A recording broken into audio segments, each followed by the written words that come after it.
Hey guys, welcome back to today's video. Today is Sunday, November 8th, 2020, and today we're going to be talking about the new BuildBackBetter.com website provided by the Joe Biden and Kamala Harris future administration and current campaign. They have essentially declared victory, as we saw in last night's remarks. I don't know if you've seen it. I do suggest that you watch it. It does come from the President-elect of the United States and the Vice President-elect.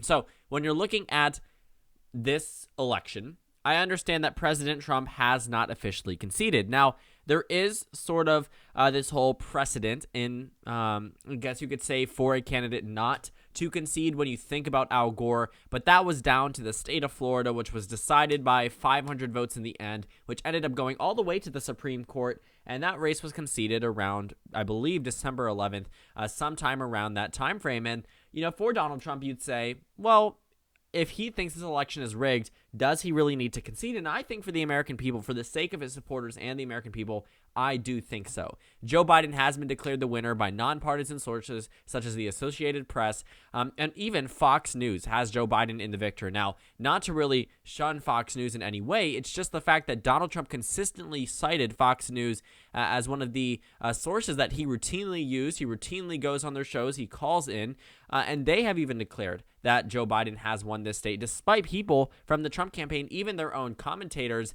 and even people such as Hannity and Carlson talking about how Joe Biden technically could still lose the election, but their decision desk has called it, and now it looks as if the future Biden administration is preparing their efforts. And I think this really goes to show that the Biden campaign is not addressing, nor are they accepting.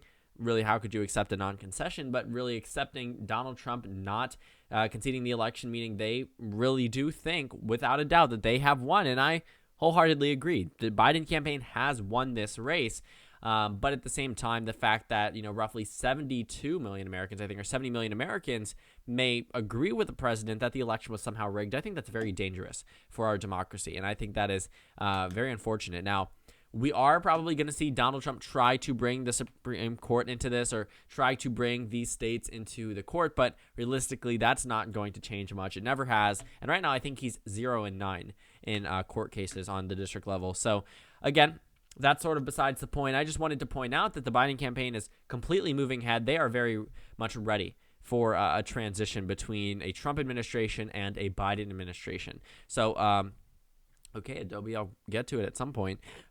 Their main focus is sort of the same things that they talked about throughout the campaign period. We have COVID-19. On day one, Joe Biden has committed to numerous executive orders. He has committed to reinstating us in the Paris Climate Accord, to returning back to the World Health Organization, to enforcing a mask mandate on day one. So COVID-19, obviously a main priority for this new president. Economic recovery, obviously a main priority as well. Racial equity and climate change. So all of these, 4 issues, this seems to be his day one thing, World Health Organization with COVID-19, and talking about, fixing the economy. So that's up there. When we're talking about the Black Lives Matter movement and caring for minority Americans, that's up there.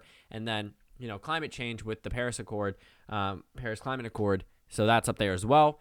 This sort of just outlines what the Biden administration will be focusing on throughout the campaign. They have a list of priorities, and, it is pretty brief for right now, but at the same time, you do have to realize that they are only a few days into their transition period. So right now, today was the full day with Donald Trump as a lame duck president, meaning that he isn't going to be coming back. He really has nothing to really focus on. Congress isn't too inclined to work with him because in just about 2 months, he won't have much influence on them. As much as the Republican Party thinks that Donald Trump is going to lay around directly, there won't be that much of an influence, especially for those who have just been reelected. They're going to be looking for House Representatives members till 2022, so they may be more inclined to listen to him till January 20th, 21st, but it's really not going to change much. For the Senate candidates, honestly, they may have been in full-fledged support of President Trump, but if these court cases end up with nothing and Trump doesn't come up with some substantial proof as to why these elections were rigged, I really don't see them at his beck and call anymore. But the president-elect, Joe Biden, has released this website with pretty much biographies about him and also Vice President-elect Kamala Harris. So it that was so repetitive. It gives us a better idea of who Joe Biden is as a person. I think this was much less about, obviously, the campaign season, a lot less about what he will do for the American people. There's a short snippet about that. This is more about a biography. This reminds me of the Democratic Convention when Joe Biden's approval rating rose, because the DNC was really focused on making the candidates, both Kamala Harris and Joe Biden, seem human.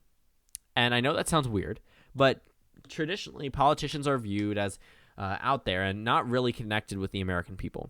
Hillary Clinton, for instance, was viewed very much as a politician. And while that may have brought her experience, it also hurt her in terms of a genuine feel that the American people got from Donald Trump that they really didn't get from Hillary Clinton. So I just wanted to say that this is probably one of the main things that the Biden campaign, or now Biden administration, is really going to focus on, really connecting with the American people rather than campaigning to them.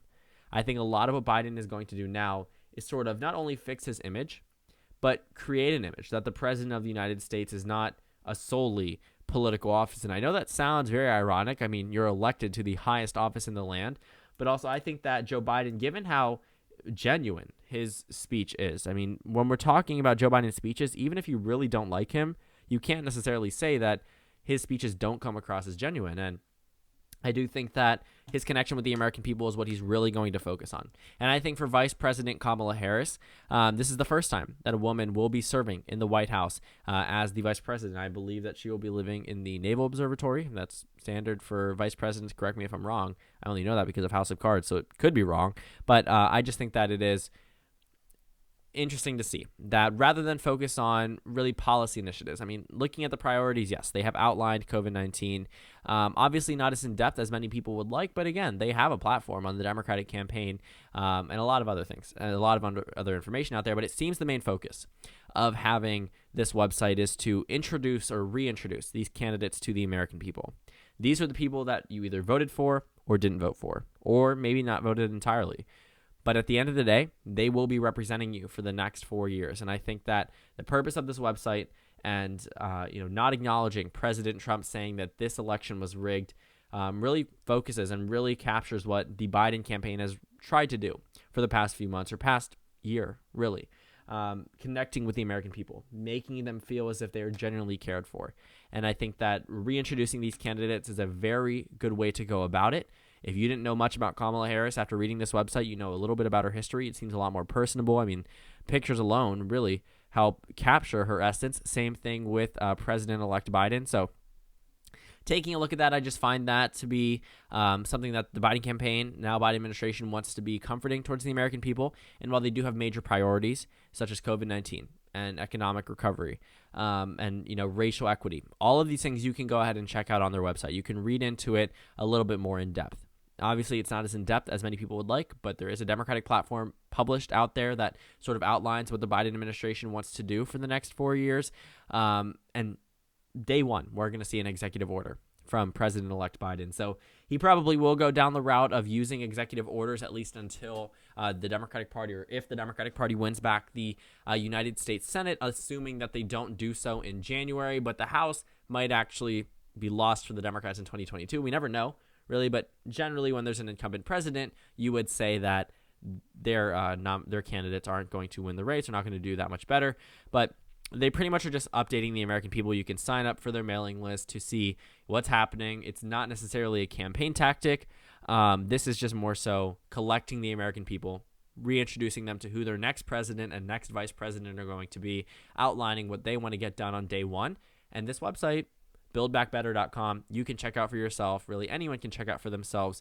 And it also goes to show that the Biden administration, or the Biden campaign for right now, does not acknowledge Donald Trump's non-concession. They do not acknowledge that Donald Trump has said he has not won the election. They gave a victory speech, both of them, last night. They have been projected by credible sources. I mean, Fox News was really liked by President Trump up until just literally a few days ago. Not only that, but the Associated Press, Politico, CNN, MSNBC, ABC have all projected Joe Biden the victor. And now, while some of them may disagree on Arizona, it doesn't even matter if Arizona goes to Trump.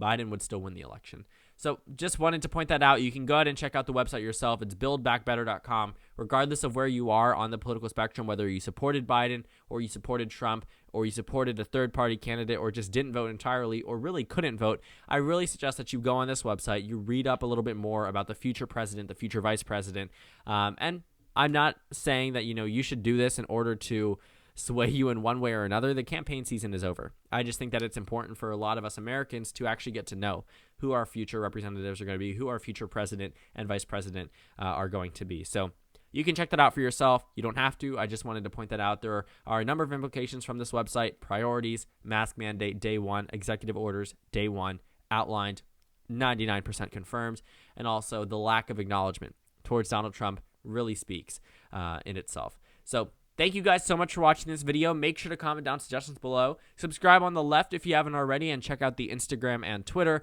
At the bottom left of the screen, there's also a Discord server for you to go ahead and join. On the screen, there's a video you can watch and then a playlist for my 2020 election videos, post-election videos. Again, thank you guys so much for watching, and I will see you all tomorrow.